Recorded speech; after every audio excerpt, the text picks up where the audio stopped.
Dolnokubínčan Peter Kučerík sa za ňu dostal pred necelým mesiacom ako 16-ročný. Rovesníkmi sú mu však už takmer 10 rokov spolužiaci o 2 roky starší. Na Orave totiž žije najmladší slovenský maturant.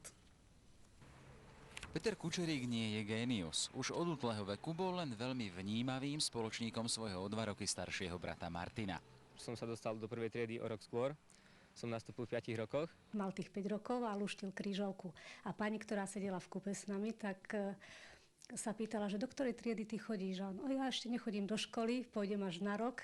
A tá pani taká zdesená, že čo ty budeš ešte v tej škôlke robiť? Keď ja som bol v prvej triede, tak on vlastne nemal doma čo robiť, tak počúval, čo sa učím, naučil sa písať, čítať. Po konci prvej triedy vlastne veľká násobilka, čo sa učil akurát brat, ktorý bol starší.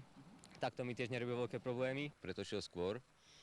A keď ja som sa učil druhácké učivo, tak v prvej triede, ako on všetko už to vedel, tak tiež ma počúval, lebo sa nemal s kým hrať a tak. Aj pani učiteľka z prvého ročníka povedala, že on sa bude v tej druhej triede veľmi nudiť. Tak som išiel na ďalšie testy a prišiel mi domov papier, že ma prijímajú do 3. ročníka. A odvtedy sa z bratov Kučeríkovcov stali dvojičky. Navštevovali jednu triedu a vydržalo im to zatiaľ do maturity. Zo začiatku sme to tak medzi nami dosť iskrilo.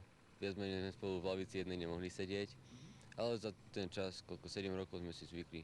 V čase, keď sa v triede z chlapcov stávajú chlapi, Peter zostával stále chlapcom. No ani tomu neprekážalo. Trochu si zo mňa robili srandu, ale ako ja som sa vedel vždy v čom vynájsť. Zarastol medzi nami veľmi dobre, ako sme ho brali ako staršieho.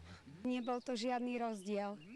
Bol úplne rovnocenným ako ostatní, ani sme ho nebrali ako mladšieho, takže vôbec sme to nepociťovali. Zo školy si Peter nerobil veľkú hlavu. Som sa nesnažil ako dobre zmaturovať, mne išlo o to, aby som vlastne prešiel.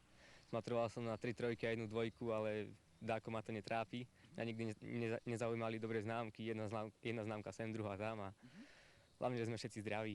Život medzi staršími sa Petrovi zapáčil. V tejto skupine si našiel aj svoju o takmer 2 roky staršiu priateľku. Aj s tým sa vám pochválil.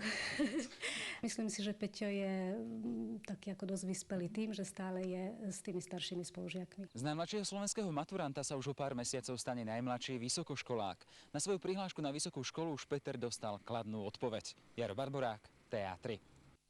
Aj keď